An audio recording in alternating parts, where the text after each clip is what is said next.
welcome back to my channel. My name is Maggie, and today I'm going to talk through how I figured out how much to put in my personal emergency fund. So when I was starting to get to the stage where I wanted to build up an emergency fund, I had always heard the advice of 3 to 6 months of expenses, but like, what are expenses, right? So I wanted to talk through how I go through my kind of bills and everything and figure out what needs to be in my emergency fund. I try to do this exercise once or twice a year just to pick up any changes that might be happening in my kind of normal financial life to make sure that my emergency fund still has enough to cover that 3 to 6 months of expenses. So let's go ahead and dive in. I just made this little printout for today for us to talk through. So essentially what I have here are all of the categories in my normal budget. So if you don't know, I do post monthly budget with me's. So if you do follow those, these will be kind of recognizable categories for you. I broke them into different kind of sections with color coordinating highlighters. So the purple is for true kind of like bills that have due dates, you know, they're due monthly, whatever that looks like. Then I have yellow as my variable, so my groceries, gas, and spending, they're still necessary, but it's not like there's a specific bill due date or something like that. Orange are my sinking funds, and then green is for my current kind of like savings and things that I'm working on there. So we're going to talk through the different sections together. So I've got a column here for what my normal numbers are. So there are some ranges in here. We'll talk through that. But if you are already budgeting, this should be easy to pull together. And this is kind of what I found was really helpful. I found this easy to reference when building my actual emergency budget. So I am framing my emergency fund as 3 months of expenses. You know, put the hypothetical out there. If I lost my job, I was laid off, or something happened where I could no longer work, this is what I would need to survive and, you know, stay in my home, kind of have a normal life, even though I have that stress of, you know, looking for another job and all that. So I'm going to start with the purple, the bills. These ones probably won't fluctuate as much as other categories. So for my mortgage, I pay $1,017 a month for my mortgage. I would still continue to pay that. So $1,017. I own a townhome, so I have an association, homeowners association dues every month. That's what this HOA is. So I pay $284. So actually, all of these I should mention, I rounded up to the nearest dollar. In my real life budget, I budget to the penny, but for this, it's just a little bit easier for my brain to work with full numbers. So I would still have that bill. I would still pay my association dues each month. Insurance. So for me, this is my car insurance, my homeowner's insurance, and I also have an umbrella policy. And I pay this monthly. I know some people pay like their car insurance every 6 months. I do mine monthly. So this is something I could see myself maybe calling around if I was unemployed to get a better rate.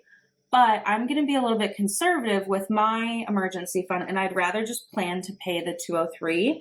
And if I have the like mental capacity and the time to call around to try to get a better rate, great. But I would rather plan kind of for the worst and that I just stay on everything as it is. All right, utilities. So normal range for me is 50 to 200. I mean, sometimes it spikes up to 250. It really, utilities can be a little tricky. So what I personally do is I track my utilities every month. So I have a spreadsheet and I just put in the month and I keep track of what I pay for my power, my water, and my natural gas every month. So I can kind of track what the highest is and what the lowest is. So again, because this varies, I personally take a more conservative approach. So instead of just planning $50 a month for utilities, I'm going to plan on the high side with $200. And if it happens to be a lower month, great. That's, you know, savings, and I'm not going over budget. I'm actually under budget, which is what I'd prefer to do. Next is my phone.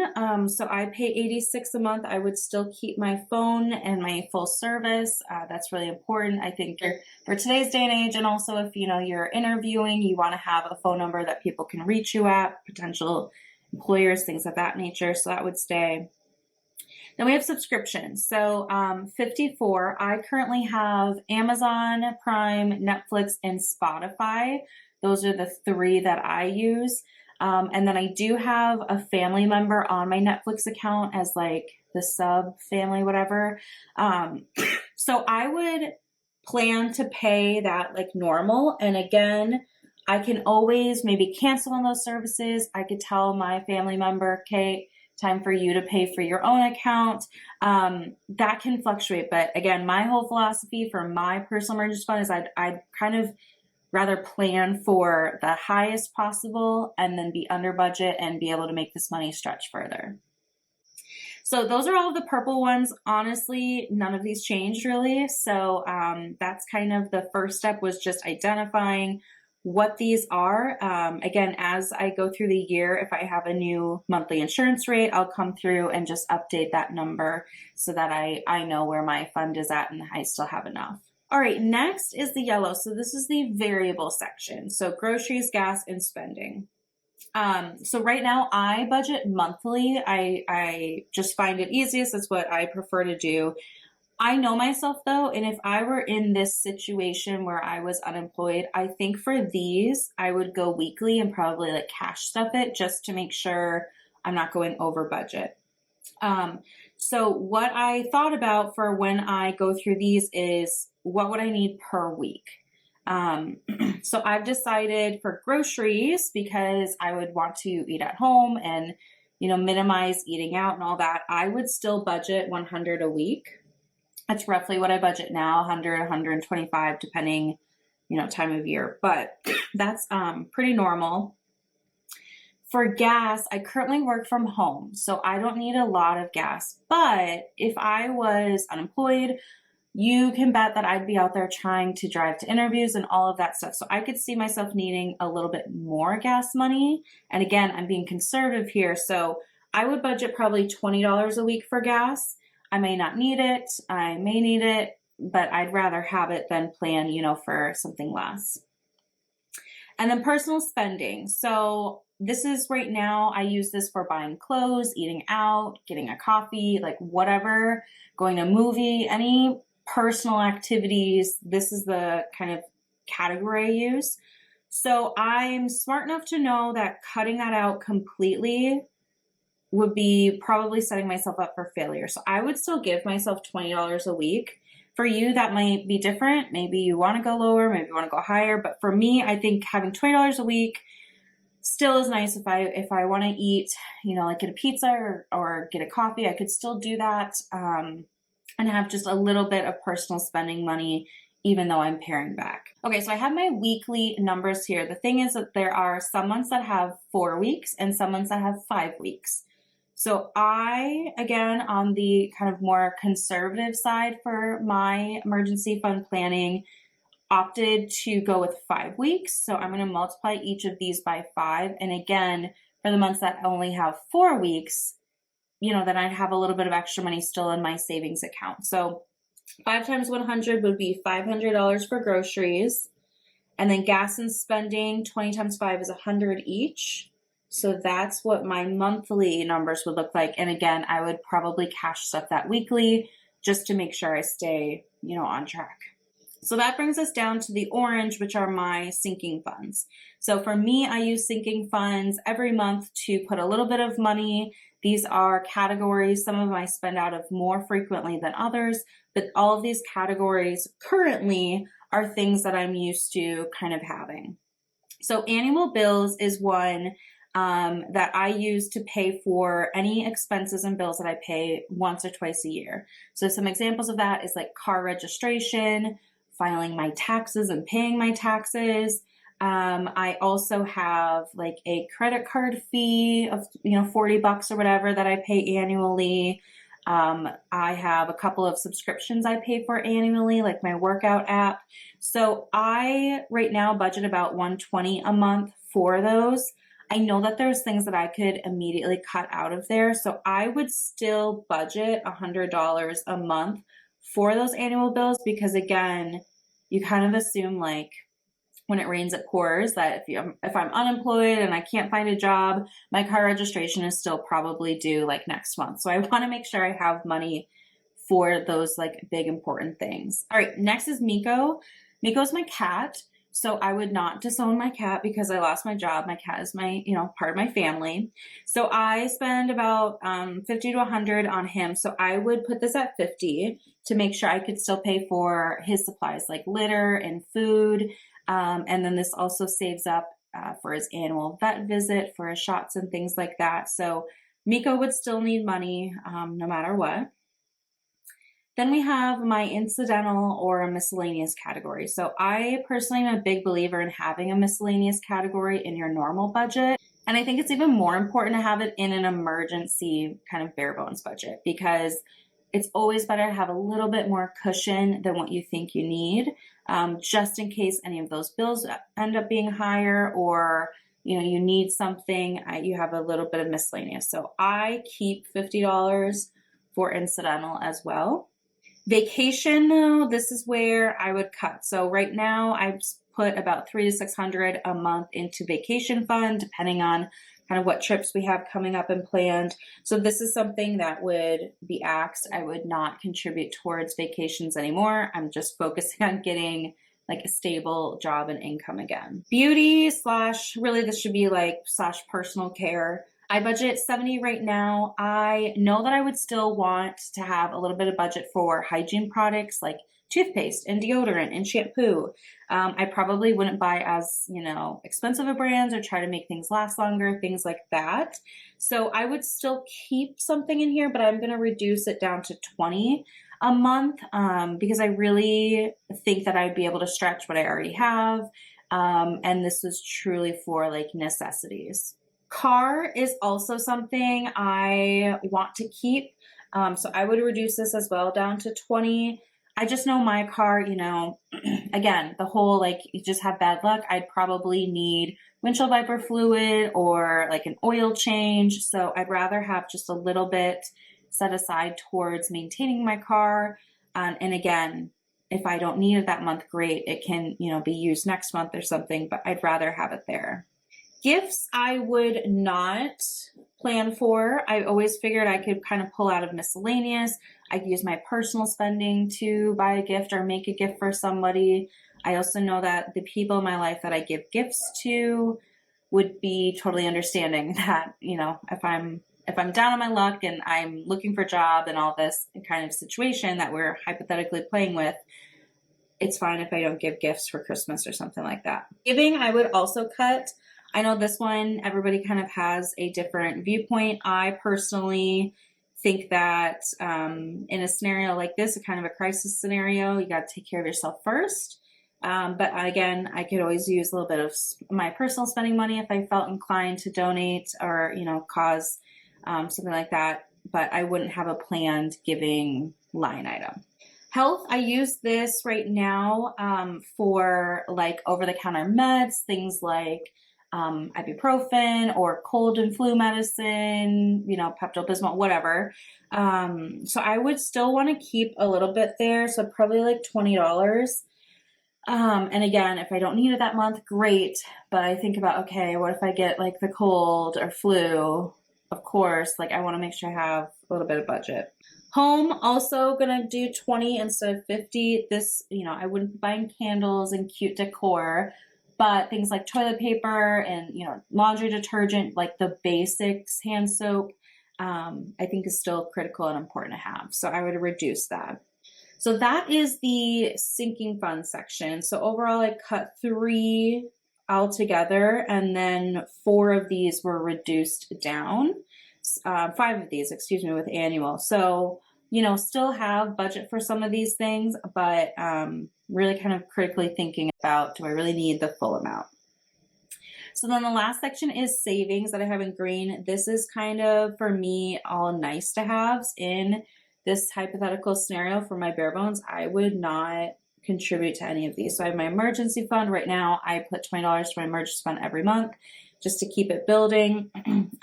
Savings, depending on what my savings goal is. And I do some savings challenges, but again, that would not be the priority.